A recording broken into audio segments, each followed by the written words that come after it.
Yo, what's going on? We are back with another episode of the Not Safe for Sunday podcast.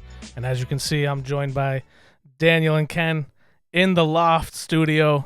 We're here. We finally made it, baby. We made it. This is big time. We moved right on up. I feel like a podcaster now. You look like a podcaster now. I'm trying. Yeah, you're doing really good. If we had the couches he wanted, he wouldn't look like a podcaster. Oh, no. Come on. No. These are a little vanilla. Come on, a little plain. Oh my God. At least coffee. Give me coffee at least. All right.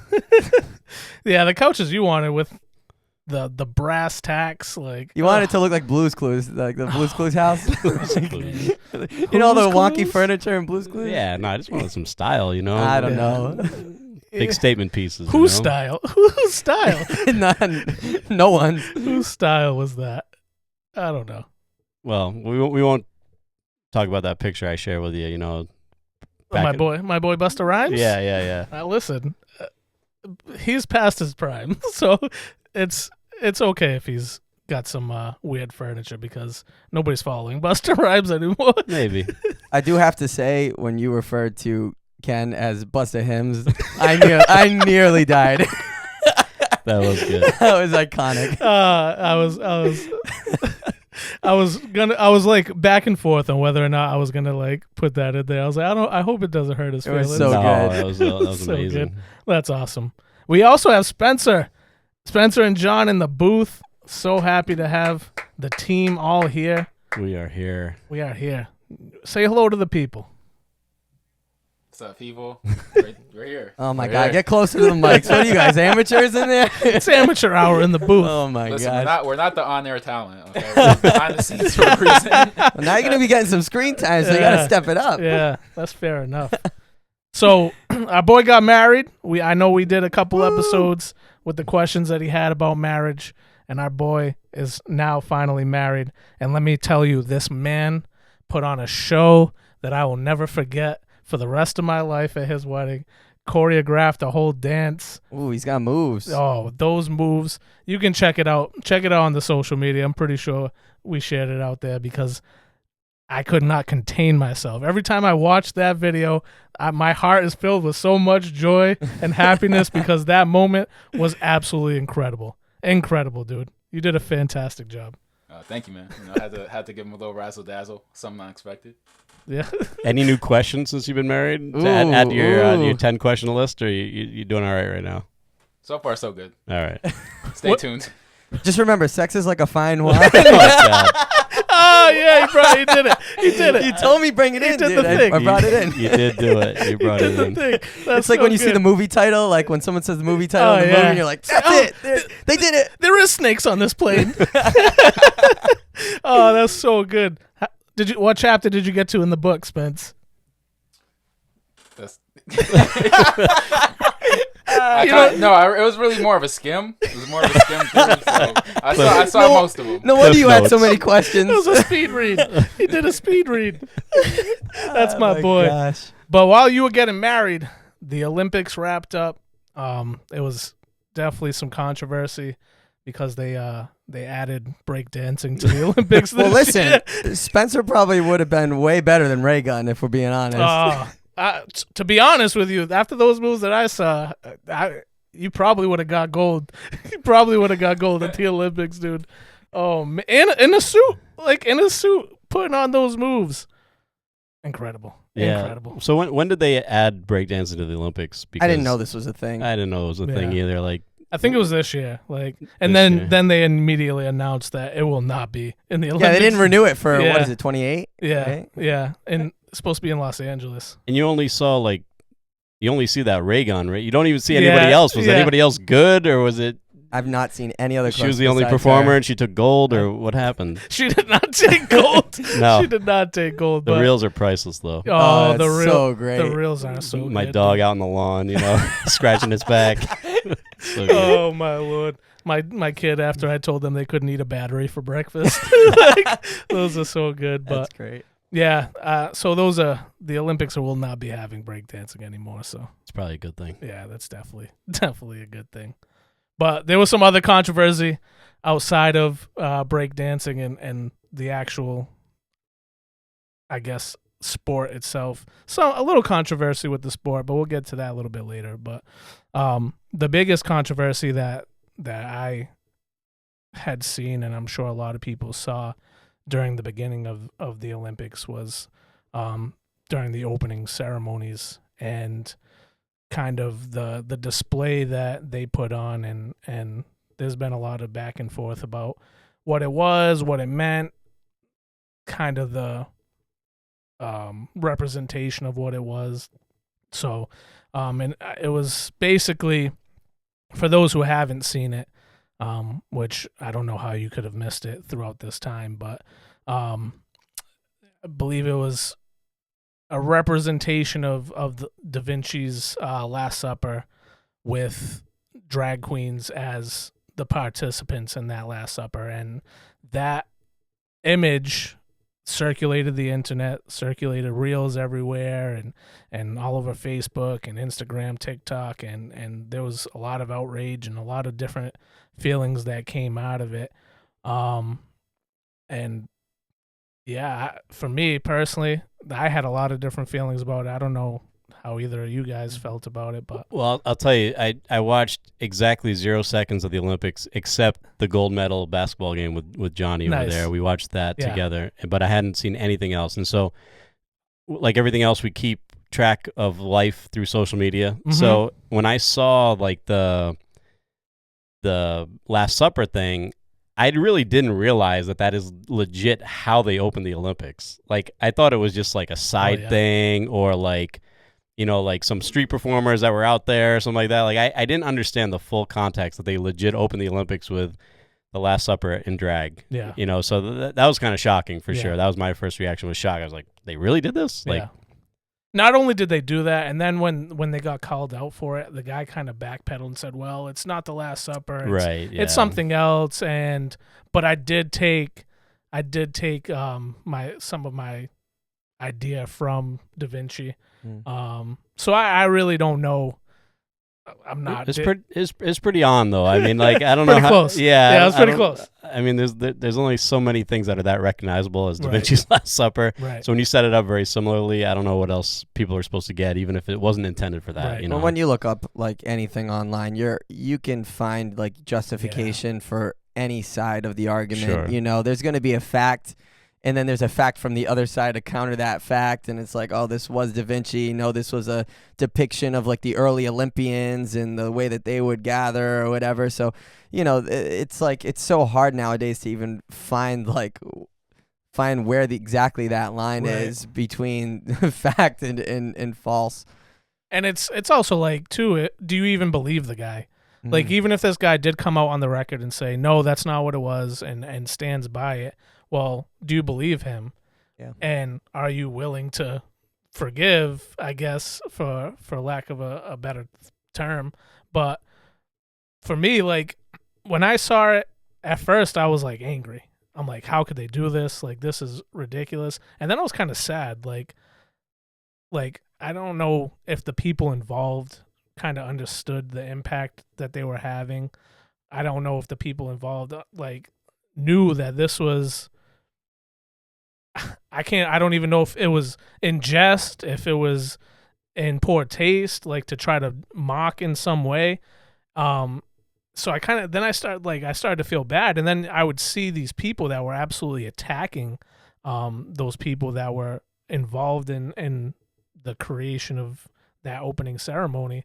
And then I felt angry at them. I'm like, you guys are making it worse by just coming out here and being so blatantly attacking or combative with these people. Because what do you think is going to happen? Of course, that's probably what they're looking for, right? They're probably looking for it. right? Yeah, I mean, I think, you know, same thing. You see it, and like I said, I didn't even think that was how they opened the Olympics. I'm like, no, that's something else. Then once I learned it was, it's like, yeah, you're disgusted and angered, and like I just want to know, like, what is like the fascination with the drag thing? It's just like that's just how you do things now. It's It like blows my mind, dude. It absolutely blows my mind. Like seeing like the flyers for the drag queens reading to kids at the library and Yeah. stuff like that. I'm like, what's the purpose of this? I mean, we've read to kids for hundreds of years. Why not try it like this now or something? Yeah. And then same thing with the Olympics. The Olympics have been around forever. Hey, let's try it like this. So, yeah, definitely anger and disgust. But then I think like because I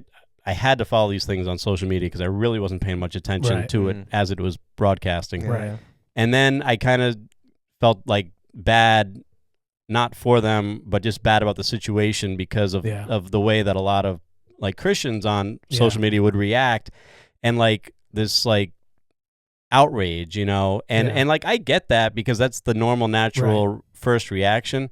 But then like when you start thinking about it, it's like this is the biggest stage in the world, right? Mm-hmm. And it's live to however many hundreds of millions of people, and what does anybody expect that the world or the global stage or the global conglomerate of things is going to glorify God or praise God? It's like, so true. What are you expecting? Mm-hmm. And so then it kind of makes me think of like how we as believers, and the topic really you were bringing with this whole thing, Josh, is like, how do we love, right? Mm-hmm. How do we love a world that hates, or how do we love a world that blasphemes and mocks and all these things? And I don't even know if we can get to the 100% proper answer of that, but one thing I do know is that we have to have a better understanding of how things really are, and the world is going to mock, and they're not going to glorify God. They're not going to praise God. I would have been more shocked if they came out and they were like having like church over there. You know what I mean? That would shock me more than what they did, because that's what the world does. That's where a lot of the confusion came in for me. I'm like, why? Like, why here? Why now? Why this? Why drag? Like you said before, like, why all these things? And it was really, really confusing for me. Like, it just made no sense. And then for those, like you said before, for the Christians to go out there and just pour out this hate was like, it just felt like this is exactly what people think when they think of Christians. They think of the judgmental people sitting behind in their building doing their judgmental thing, and they don't actually care about us. They say that they do. They don't actually care about us. They just want to judge us and the way that we choose to live. And that's not it at all. That's not how it should be at all. I just can't stand the keyboard warriors. I mean, I don't care what side you're on. Just like, airing out your dirty laundry on social media. It's like what are you looking to do? What are you looking to change? Like, nobody really cares. You're gonna get a like, and maybe you'll get some comments and you'll get bashing back and forth in the comments. But I mean, we got to just always think about our testimony and our witness in all things, right? And I think where are people now? Like, honestly, people interact more online than they do in person nowadays. And so your testimony and your witness is even going to be more seen in the online platform. So, if we're going out there, we're spewing hate, we're being judgmental, we're casting the first stone, and we're casting many stones in many directions. It's like, what kind of testimony, what kind of witness is that to a world that already thinks we're judgmental, already thinks we're hateful, already can't stand us because we think our crap don't stink, as Christians and as believers. And so it's like, really, like, is that how Jesus lived his life? If Jesus had a Facebook, what would he be posting? What would his reaction look like to the outrage in the Olympics? You think there wasn't blasphemy in Jesus' day? How did he handle it? Right. And so it's like, in all things, we have to go back to the word. We have to go back to what was Jesus' character? How did he model conflict? How did he model those who opposed him? And what did he say for his followers to do when they encountered opposition? Well, I think there's a deep misunderstanding of our faith. I think there's some fundamental things missing that a lot of people don't understand about our faith. Like, are we supposed to? And this is like honest, real question, right? Are we supposed to go out and defend Jesus? No. We're not the gatekeepers for him. We're supposed to love like the way that he did. This is my opinion. I could be 100% wrong, but I don't think he's looking for us to defend or get retribution on his behalf. I think it's our job to show and bring these people close the way that he brought people close. Because I'll pose it to say, some of those people that were participating in that, they would be welcome to Jesus' table to sit and not to affirm their sin or their behavior or their lifestyle, but to draw them close and show them love, and teach them from God's word. I think that's the part that we're missing. We're not his gatekeepers of like who comes and who goes. Yeah, well, I think like there was a movement, like Daniel probably know what I'm talking about, like in the last 10 years. It's like this like make Jesus famous movement. You know what I mean? It's like if we can make Jesus and Christianity like as trendy and as nice looking as possible, as attractive as possible, that somehow, some way, that's going to bring people in. It's kind of the other side of the coin of that, because if we think we just have to defend Christianity or defend Jesus, and that's the only way people are going to see and find out, we are missing the love equation, completely.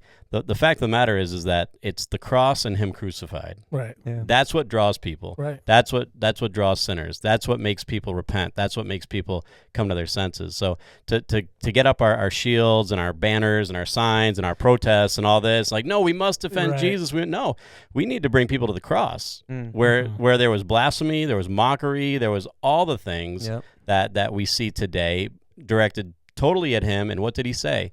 Father, forgive them, for they know not what they're doing. Absolutely. What did he say to Peter when Peter took out his sword, to defend him and cut the ear of the high priest's servant? Oh, sorry. I'm sorry. No, you're Stole good. Your thunder. Yeah, you did, but it's so good. He said, put your sword away.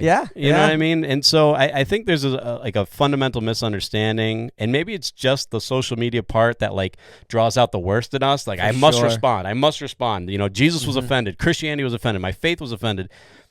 I think sometimes like we feel like this knee-jerk reaction to have to react. Yeah. And Jesus never displayed that. Well, never. And I think in the affirmation culture we live in, right, everybody's craving and looking for affirmation. And so when I post and I'm being affirmed by everybody else in my life who's thinking the same way, right, it's like, oh, this affirmation, it feels good. And yeah, you might get contradicted, but guaranteed a lot of the people on your social media are going to look and act and think like you, because guess what? That's who you surround yourself with, right? And so, people are going to get this affirmation, they're going to feed even more into it, and then it just perpetuates even more. The next time something else comes out, I'm going to be even more outwardly spoken. I'm going to get even more aggressive. I'm going to take an even harder line stance. And it's like, oh, okay, so because 90% of your feed is Christians, how about the 10%? Right. Like, Jesus left the 99 to go after the 1. So what are you doing?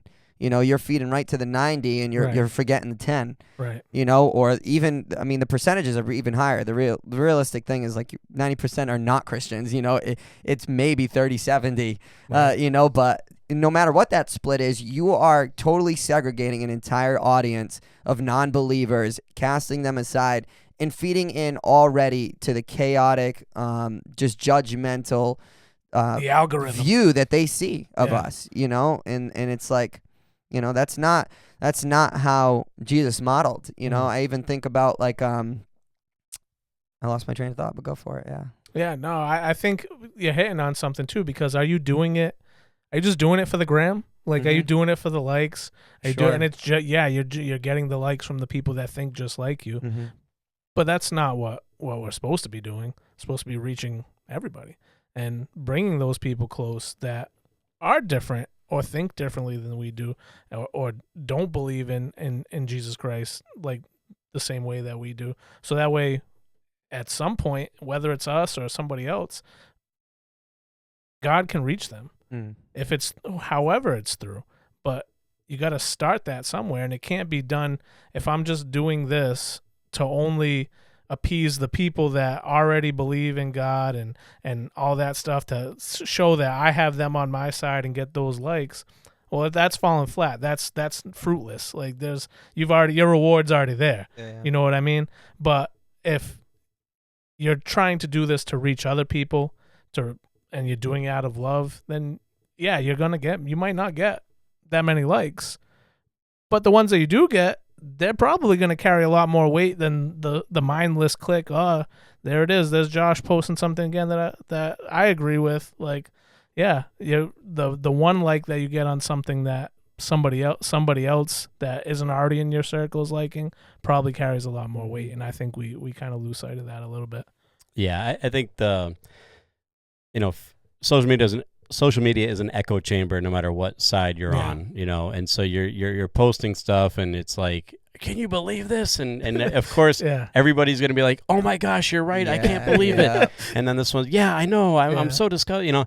And I think it just lends us as believers, you know, we do need to stand apart. We do need to be different. Right. And like, I get more fed up with like the sanctimonious Christian, you know, like the one who really like claims like, oh, they have the moral high standard, you know what I mean? Yeah. And like we live in this world right now that's so divided, and we have like phrases like the right side of history and the wrong side of history, and it's like, and it's so true. But we kind of play into that suit, and we kind of do the same thing, and we just want to be like, you know, kind of have this fake outrage and like claim that we have the moral standard, you know, at all times, and it's like it really doesn't come off very genuous, you know. It's very disingenuous, and that's why I think all we're doing is just being like everybody else. Right. We're not standing apart. We're not being any different. We're just on the other side. Yeah, I think you just hit on something too, like that fake outrage, because you can go ahead and blast those people for what they did in that opening ceremony, and trying to condemn them for their sin and all that stuff. I can guarantee you the guy that's sitting right on your right or left on a Sunday service has probably done things maybe worse than those people. Oh, for sure. Oh, so undoubtedly, you know what I mean? Yeah. So it's like, what are we doing? Are you giving that guy the same talk, like the same spiel about the things that he's going through or the things that he's doing? Probably not, because there's no backing from everybody else in the culture. You know what I mean? That's just you and having to have a real one-on-one conversation with your buddy or somebody that you sit next to every week in church, and it just, those things are not happening. Like those things are not happening. Yeah, and I think a big problem too with the church and tackling some of these issues, that we pick and choose the sins that we want to highlight and say, oh yeah, those are the bad ones. You know what I mean? And meanwhile, so much sin just it goes under the cover, under the radar in the church, and maybe, you know, sexual sins, you know, the always going to be the biggest problem. It's always going to be the biggest sin in the church. But, you know, heterosexual sin goes a little bit more under the radar, and homosexual sin is the one that we highlight just because it's so obviously wrong or backwards or unnatural, all these things. And so I think the identity crisis and really some of the fundamental understandings or misunderstandings of who we are, why we're here, what we're supposed to do, I think it lends to these things because, you know, again, Jesus never defended himself. Never. Right. You know, he never defended himself. He never asked anybody else to get in it, you know, become a human shield for him or anything like that, or pick up a banner or protest or anything like that. No, he was the sacrificial lamb, and it was through that he drew. When the Son of Man is lifted up, he'll draw all people unto himself. So it was through his surrender, you know, that his love came out, and not his fighting and not his, you know, his protesting and all these things. Yeah. That would be my question, is what are you angry about?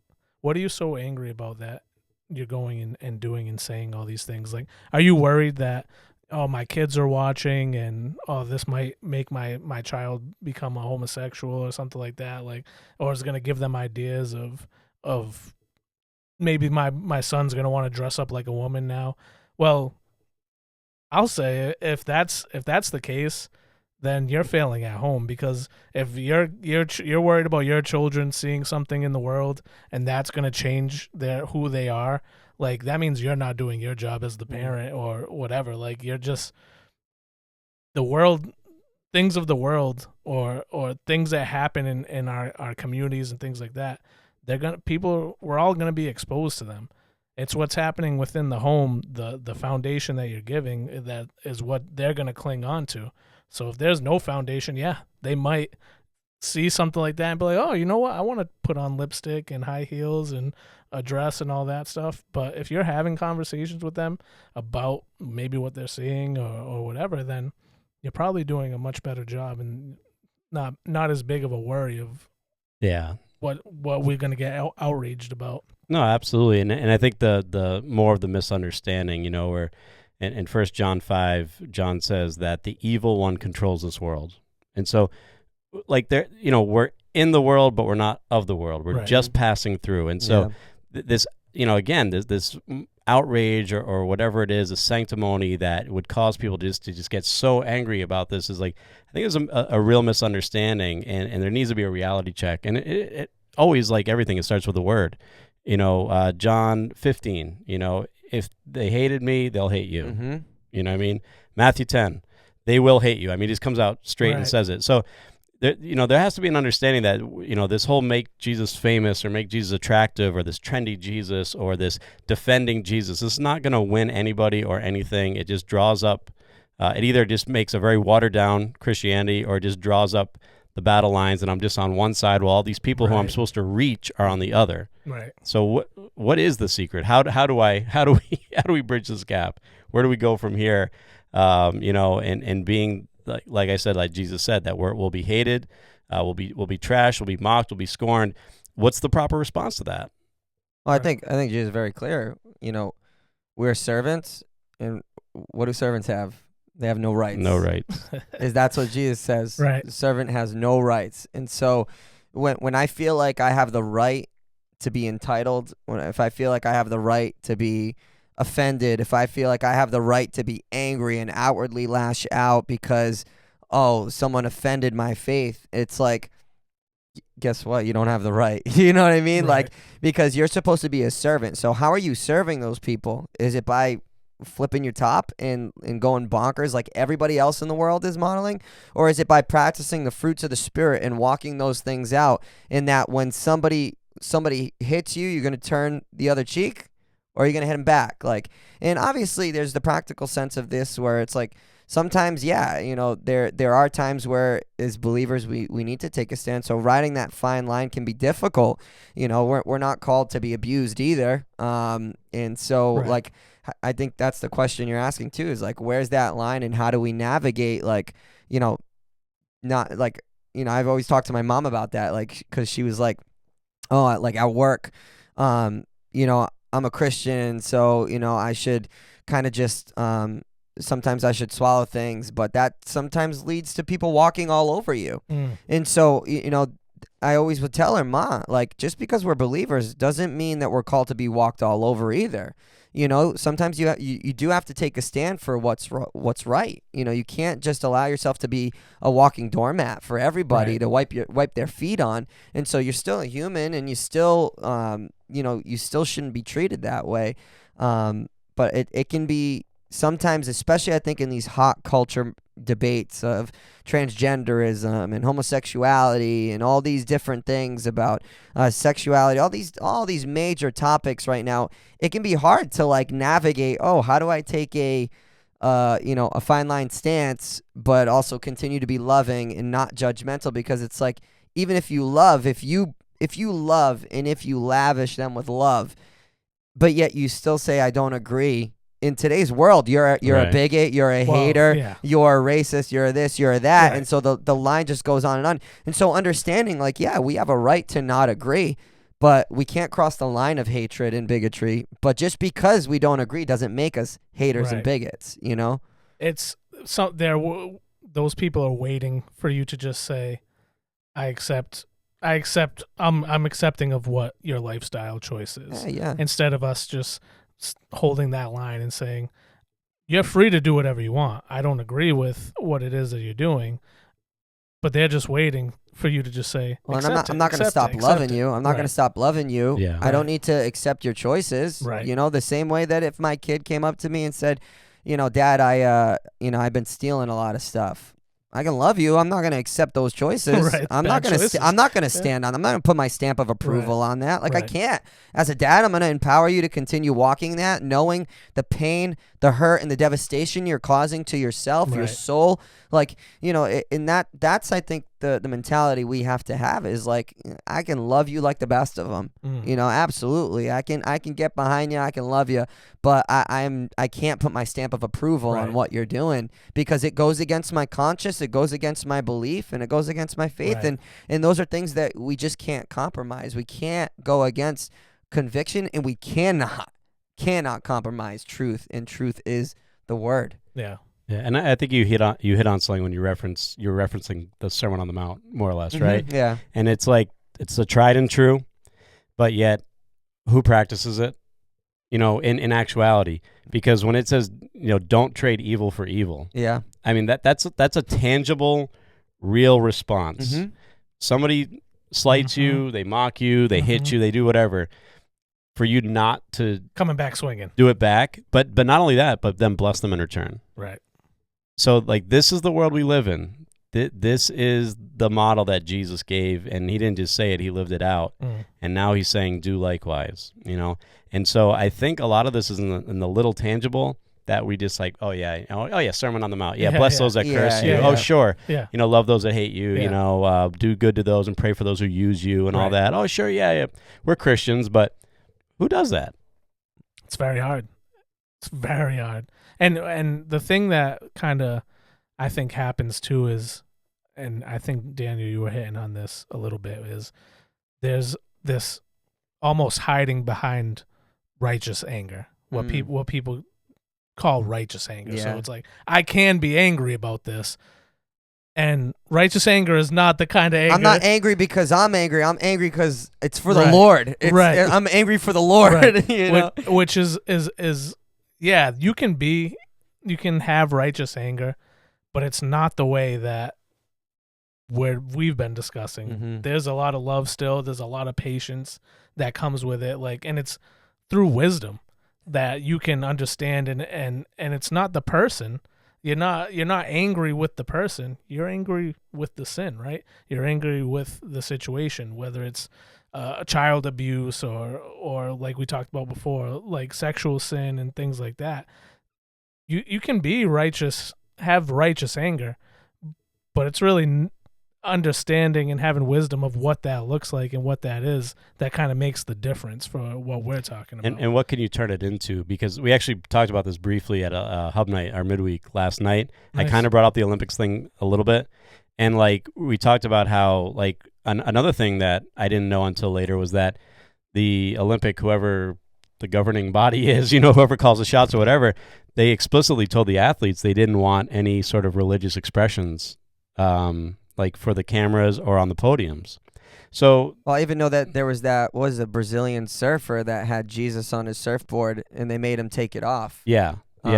So you can take that and be like, oh, I'm just gonna be mad now. Yeah. You know, I'm just gonna be mad now, and, Right. and that's it. I'm just gonna be outraged. Can you believe this? And I'm gonna post it on social media and look for a response. But then you have some of the athletes that were like really smooth and coy about it, and were glorifying God Mhm. in their own special way. And there was one lady who like signed, I think she Yeah. signed maybe like Yeah. John 3:16 or something like that. Yep. And then others who had like little paper, they kind of open up a little message for the camera. And it's like, that blesses me way more than what the governing Olympic bodies, you know, Right. did to shut down, you know, faith. You know, what they Right. did blessed me more, because it's like, what do you do with, I mean, again, 1 John 5, the evil one controls this world. Yep. I mean, there's no other way around that. So media and the powers that be, they're not going to glorify God. And, you know, again, I'd be more shocked if they did. So what do we do? You know, what do you do with when that happens? And I think there was some cool, again, didn't watch a lot, but I've caught up a little bit, and there were some cool expressions of that. Well, Yeah. I have a question. Like, just Joshua, you were talking right now about like righteous anger. I'm like, if I'm a listener listening to what you're saying, like devil's advocate, right? What do you say to the person that says, "Oh, but Jesus had righteous anger in the temple when he flipped the tables"? You know, he had righteous anger, and so what do you say to that person who says, "Oh, we have a right to be righteously angry"? And this is our way of practicing it. It just was a question that kind of just popped up. Like I said, I think it's understanding what it is, and if you're gonna, because Jesus was, you can show that you're angry, right? Flipping the tables, what is he hurting the table? Like you can show that you're angry. It's not wrong to be upset about something that, because we don't want to accept everything, and then you just become morally bankrupt, and you have no morals and no compass of what's right and what's wrong. You can be upset about things that are wrong, and this is my opinion. Yeah, this is not like, obviously this isn't the 100% has to be this way, but I think you can be upset about things. You can voice your frustration. You can voice your anger, but it's got to be an understanding of where it's coming from. He was, if we're talking about the same thing, he was upset about the way that these people were practicing their faith and allowing the temple to be basically A den of thieves. right, a den of thieves and basically gambling and whatever else was happening within Theft from the money changers, essentially. Yeah, it was like dishonest scales and all that. Yeah, so it's like to show your frustration about that because you're knowing they're disrespecting God, they're disrespecting His creation and all of that. We're kind of on the same page with this because you can be upset that they're mocking Christianity with the mocking of the Last Supper. They're using these people, these drag queens to take it even another step further. Mm-hmm.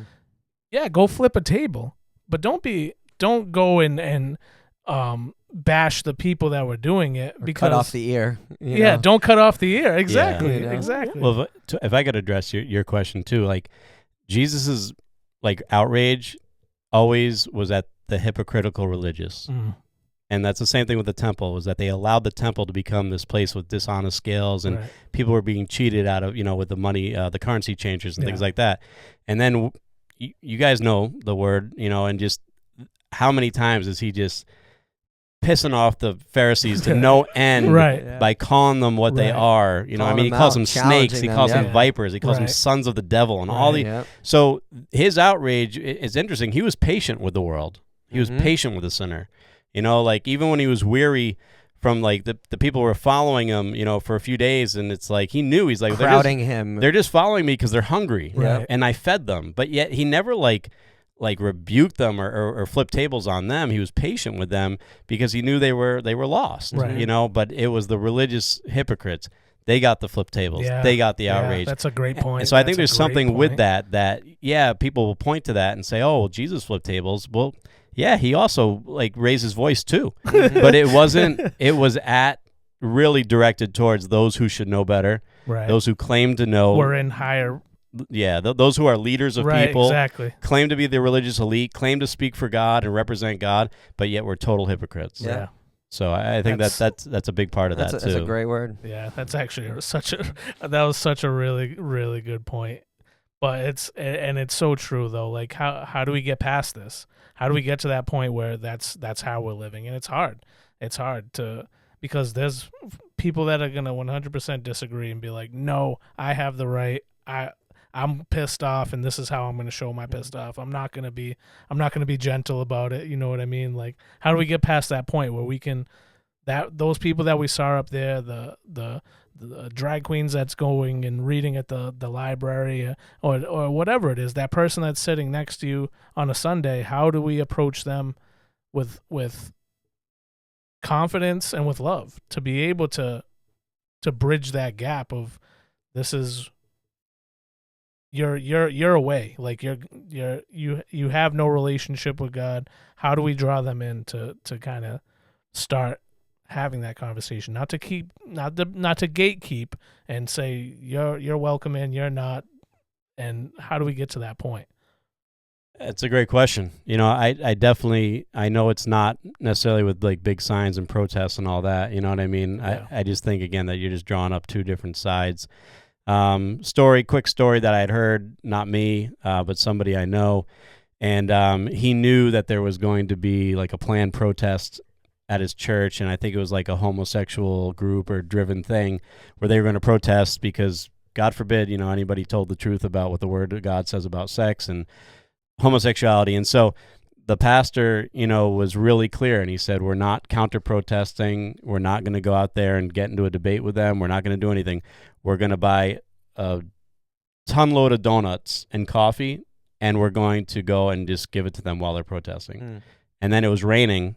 I guess it happened to be raining that day, and we're going to buy them and give them umbrellas. Wow. And that's what they did. They just gave them donuts, they gave them coffee, they gave them umbrellas, they loved on them, and they didn't engage them in what the people were expecting. Because when somebody shows up like that to a protest, they're expecting counter-protest. Yeah, they're ready expecting, for combat. they're ready for a fight. Yeah. And so then again, here we go, is the sword in the shield in the sheath moment for Peter. You know what I mean? It's like we don't fight like that. We don't need to fight like that. We fight with love. You know what I mean? And we win with love. And so I think that's a big key is, and I can't like formulate a whole answer to your question, but definitely it's not with signs and protests, but it is with love. And so how do we love in that context? I'm not sure. That example of the group coming to protest against the church and them responding in that way, I think that's a good start. That is a good start. And I have a good starting point as well. Is I think a lot of this starts with leadership.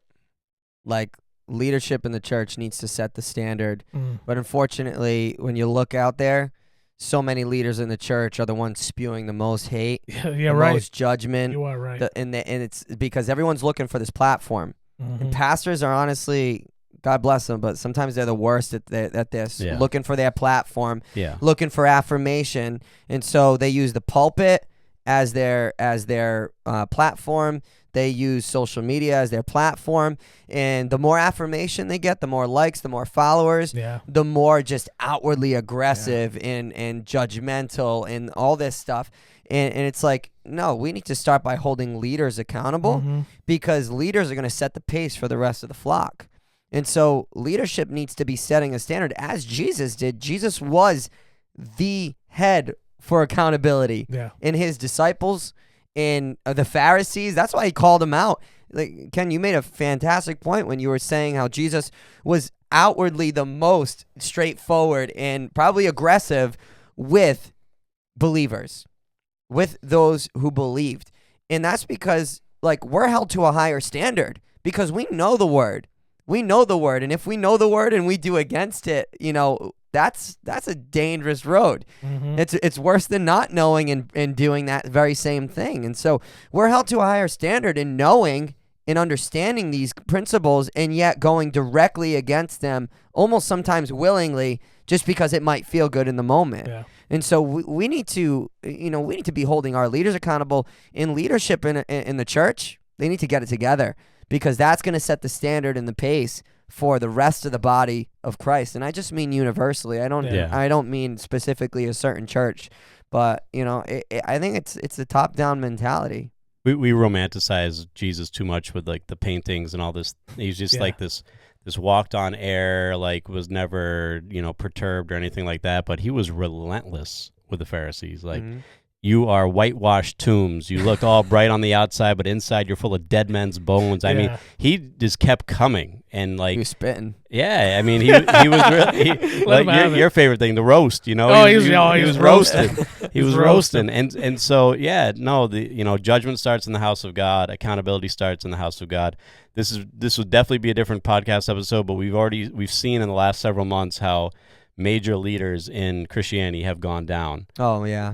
For hypocritical lifestyles and secrets and keeping things. And so, I mean, it has to start there. The leadership has to be held accountable. They need to be, really come correct and really start doing church like Jesus did it. Absolutely. I think we've come full circle to this point where, because we just talked about it, and the people, the Pharisees of that time, I bet you they didn't think they were doing anything wrong either. You know what I mean? I bet you they thought they were practicing their religion the way that they should be. I think if Jesus came back now, I think we would be very surprised to see that the table's getting flipped on us. Oh yeah, and he's in our church. He's on Reed Road, and he's flipping over the tables and kicking in the nursing door.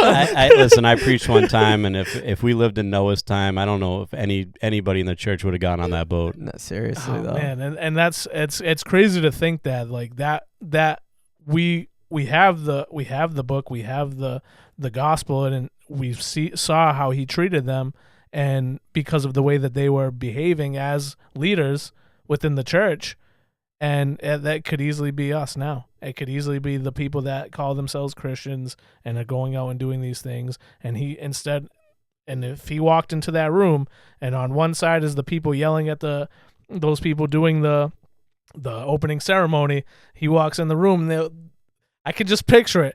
All the Christians on that side, yeah, go get him. And he turns and looks at them and like, you calm down. It's you guys that are the ones that are misbehaving. You know what I mean? I really, as you're saying that, like I just got a picture of Jesus coming down and sitting at that table. Yeah.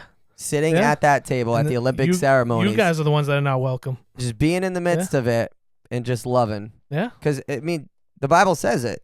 Jesus, he was a friend of sinners. Mm-hmm.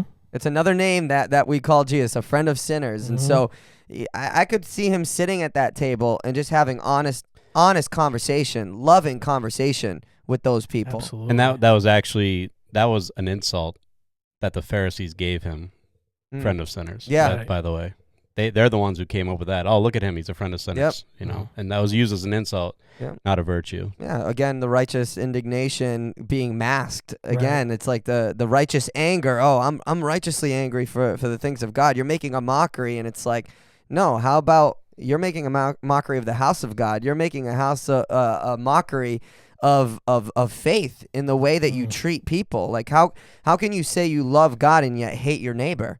It's what Jesus preached is it's to love the Lord your God, love your neighbor as yourself. And so if we're not looking inward, like honestly, we have some serious issues. And I think this is probably not what would be the expected take. This is kind of like a hot take. Hot take on what happened on the Olympics. Safe. But, this is what Jesus would do. He would come out here and he would call out believers because we need to set the standard.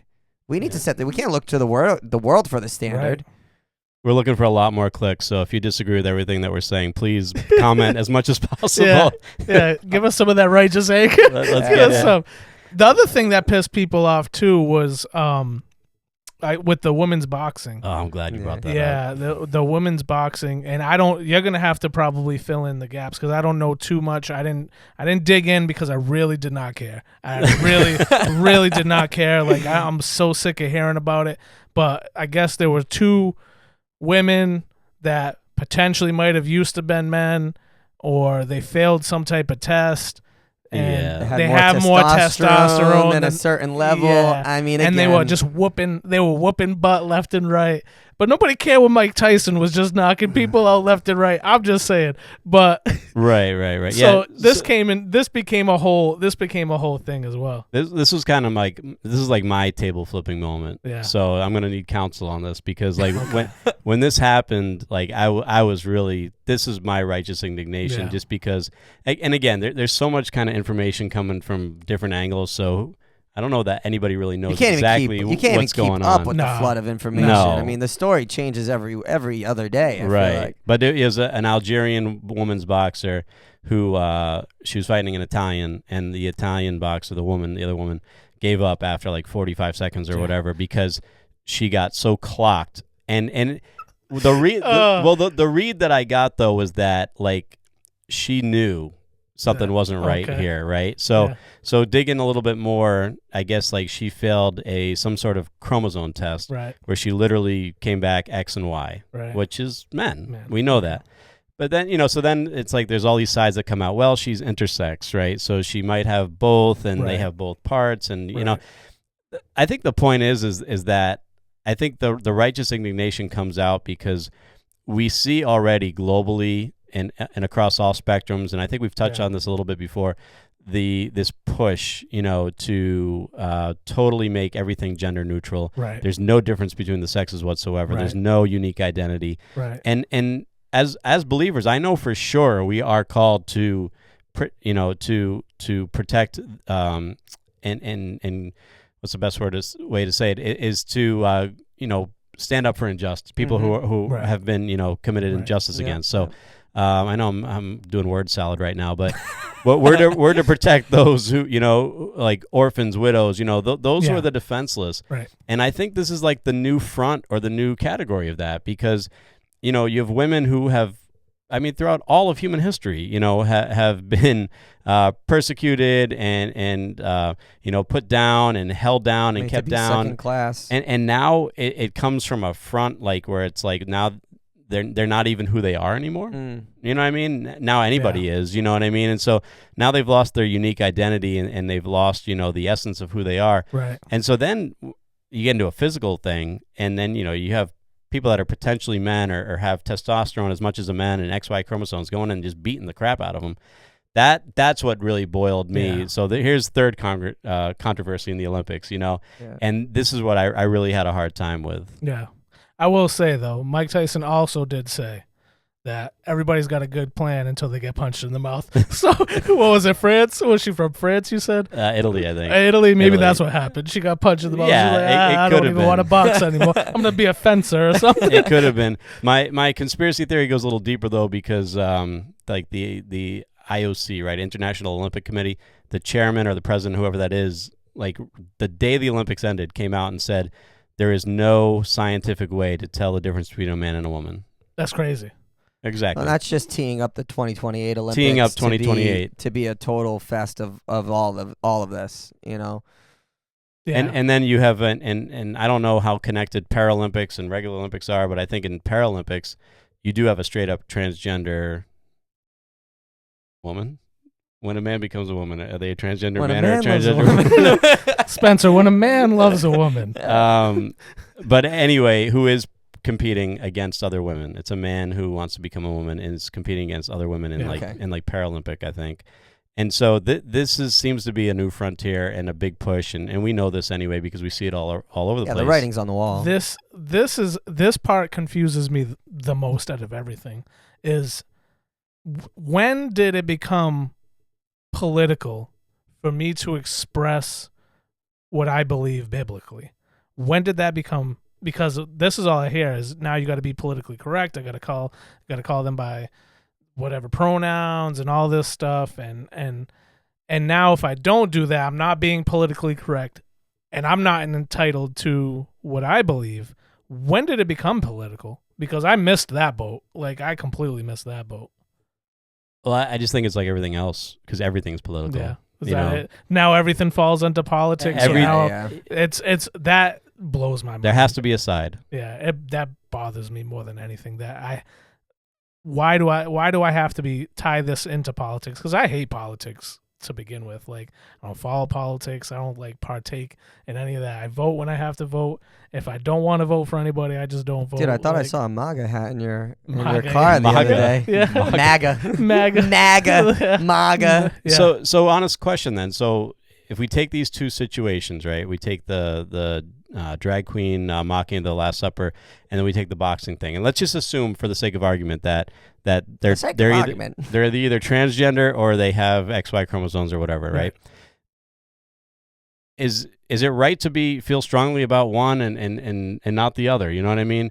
And that's where I'm at, because the opening ceremony, like I said, it didn't shock me. Yeah, it was a little infuriating at first, but then you kind of come back down to earth and you're like, you know what? This is what they do. They mock. Yeah.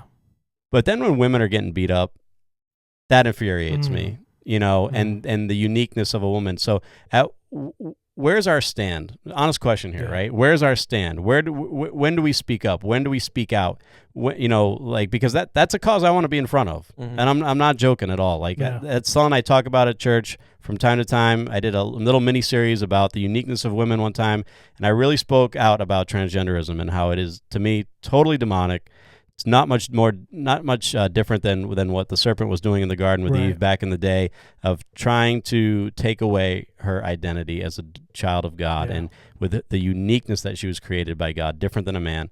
You know, so it just that's what really infuriates me. Not because it's some cause I want to rally behind, but because real people are getting hurt. Yeah. Real little girls are not getting medals. Real little girls are not even qualifying or making it, you know, on their team. Real little girls are just getting pushed around and pummeled in sport. You know, that to me, you know, again, I think we're supposed to call out injustice as believers. I think it just does exactly what probably Satan intended it to do. It just muddies up that water so much. It makes it so confusing for, like you said, the young little boys and girls, the people that are just already have some type of something going on. Just creates more confusion. But it all goes back to that. You've said it so many times. Did God really say? Yeah. And it's just the tale as old as time, right? Did God really say there's only a man and a woman, and men are men and women are women, and that's what marriage is supposed to be, and all that stuff? It goes back to that. It's as simple as can be. Yeah. But culturally, it's just been muddied up so wrong, because the guy back to the opening ceremony, I don't think that guy thought that he was doing anything wrong. Like, probably, I thought he was creating art. Like, this is what art is. Like, I am an artiste, and this is my canvas. True. Like, so Those lines have been completely blurred throughout the culture right now. Well, and I think you can kind of approach it in the same way, right? Is like we shouldn't be surprised that these things are happening. No, for sure. You know, we shouldn't be surprised, but also, you know, we can disagree. Mm-hmm. But I think it's in how we disagree and how we have that discourse and how we walk out that discourse that's important, because we can never compromise the line where we're getting close to toggling hatred, you know. So we have to always walk these things out in love, but we can also take a stand, and we can also disagree, and we can also call. Jesus did not hesitate to call sin. Yeah. Jesus did not hesitate to call right from wrong. Right. And so we can do that. Right. But how do we do that? I think it's in the way that we do it that has the most impact, rather than calling right and wrong. Well, what actually comes to mind is you know, John the Baptist. John the Baptist was beheaded not because of the gospel, but because he called out an inappropriate relationship. Yeah. And Herod, because Herod was with his sister-in-law. That's how we gotta live. We can't be afraid to be called a bigot. We can't be afraid to be called hypocrites and all that stuff. You got to just be willing to be beheaded. Well, that's what I'm saying, is that, like, you know, like, again, injustice and, you know, things that are just blatantly, you know, wrong. It's like, yeah, I think we need to be willing to speak the truth. And I mean, that's straight up why he was beheaded. Right. You know, he called out a person with power, right? You know, and an inappropriate relationship. He said that's wrong. Right. Yeah. Well, I think even like just going on the social media aspect is like, so how do I disagree on social media? Well, I think once you start, you know, you post your opinion because that's your outlet, right? Everybody posts their opinion because that's their outlet. But, you know, I see believers out there start getting in the name calling. Yeah. No. When it's like this person's trying to debate you with what they believe is their facts. Right. You just call them an idiot. Right. All right. Well, you lost the battle long ago. Yeah, immediately. You know, so it's like, you know, I think we need to not shy away from having hard conversations. Yeah. We need to not shy away from talking about these things. And again, not say for Sunday, this is a perfect outlet for that. We can't shy away from these things because we do have to take a stand. And in a culture that is pushing so aggressively against what is biblical and what is right and what is true, you know, as believers, we do need to kind of like stand firm, lock arms, and stand on truth, stand on God's word. But again, it's in the way I think that we do these things. It's like social media and name calling and you know, doing all that stuff. You're feeding into the being a bigot, to being a hater, to being a judger, or being judgmental. And nobody ever changed the other person's mind in a social media thread. It's never happened. And you know, we're not going to change people through a podcast. You know, they got to come to their own. They got to come to their own fork in the road where God works on their heart. Because really, this is a heart issue in people. Right. Believers have more of a heart issue sometimes than non-believers. Absolutely. And so I think as believers, we can kind of get egotistical, we can get arrogant, and we can kind of get prideful and think that we have a right to be right. Yeah. And it's like, yeah, you have a right to be right, but shut your mouth about it a little bit and calm your pride. Yeah. You know, calm your pride and love people like Jesus loved people. Bridge the gap. Invite them to the table. Don't push them away. Invite them to the table. Right. You can be right. Have a little tact in how you're approaching people with the correct information. Like, I guess just one last thing is that came up to mind is we interviewed somebody on the Puds podcast yesterday, and the thing that she was a trail steward, which is somebody that stands at the beginning of the trail, and if they can tell that somebody's not prepared to go up that mountain, they don't have the proper clothes on, they're not prepared for the weather that day or things like that. I thought you meant physically. I'm like, oh, it's a pretty judgmental job. Yeah, no. Like, you might make it. You're definitely not. No. But what they do is then they kind of try to almost talk them out of or give them a different route that they might take. And this kind of conversation had made me kind of connect those two, because you can see that somebody's not prepared. They don't have Jesus in their life. And the thing that they do is they keep track of, I came in contact with this many people, and this many people changed their plan that day because of the contact that I made with them.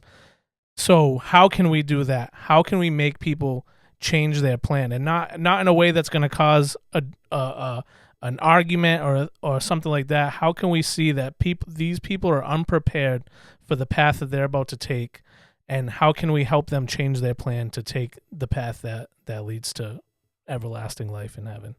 No, that's good. And that's really good. Yeah, that it was. And with an understanding that they might say, "Forget you, I'm still taking that trail." Oh yeah, and live or die by the consequence. And then that's when, because the next part is that's when the search and rescue team has to come and get them and to literally airlift them off the mountain or whatever it is. But we gotta understand, people might take that path, knowing the destruction that leads to it. It's not our job. We give them the best information we can. We do it out of love, just to hope that they're going to make it back safely at the end of the day.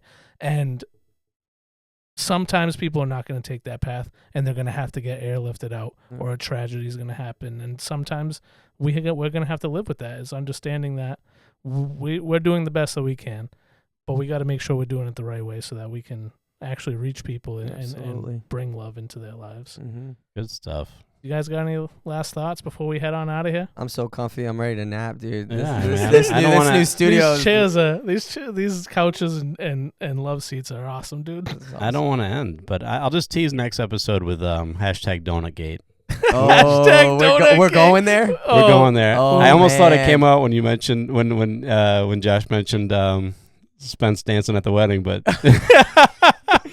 we had bigger and better things to get to. We got he's stuff got some to big handle. feelings over here about social media. Big feelings, Carson. You're gonna have some big feelings, aren't you, Carson? Carson can't hit me with that one the other day, and I'm like, it went right over. Well, he's texting you, and he's like, "Oh, he's gonna get this." I'm like, dude, he's not gonna get it. I'm telling you, he's not gonna pick up on it. Such a good line. It was a great I line. didn't get it, dude. I didn't get it. Yeah. It was over my head. So we'll intro next episode with what we're talking about. That was the last podcast that came out, right? Yeah, it was a participation trophy. Yeah. The race to mediocrity. Race So to mediocrity. Oh man, you got a mediocre bird over there. Dude, you do have a mediocre bird. No, I'm so disappointed. That guy didn't make it. We might need to do what's on the table segment next time sounds too. For sure. I'm gonna upgrade.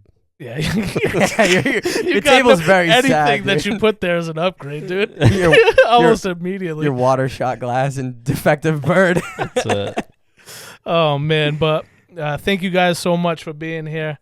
I'm so happy to be in the studio, be with everyone that's here today. It's been fantastic. It's been so good to be able to do this and to have a space that we can call our own now. Yeah, Spencer and John, say something so you can be on the first podcast video style. They got nothing. We thought about it. We got the two chatty Cathys in there. All right. Well, we really hope that this episode is speaking to you. Take some time, listen to it, get in your word, and really reflect on what we're talking about here today, because these are some big things, and these things are happening on a daily basis out there. So we really hope that this is helpful to a lot of people, and I know it's going to piss off some people, but that's okay. Hit us up. Like, share, and comment. Yeah, like, share, and comment. You can find us on social media. We are NSFS Podcast, so you can find us on social media and let us know. You can be pissed off at us in a little while. So.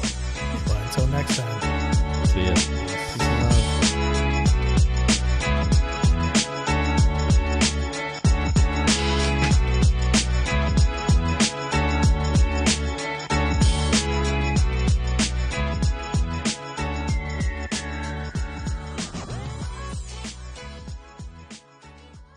The Not Safe for Sunday podcast was recorded in the loft. You can find us on social media at NSFS Podcast. Audio editing by Spencer Barrowman. Video editing by John Walsh. If you'd like to join us for a Sunday service, you can find us at Conquerors for Christ Church, located at 972 Reed Road in North Dartmouth, Massachusetts.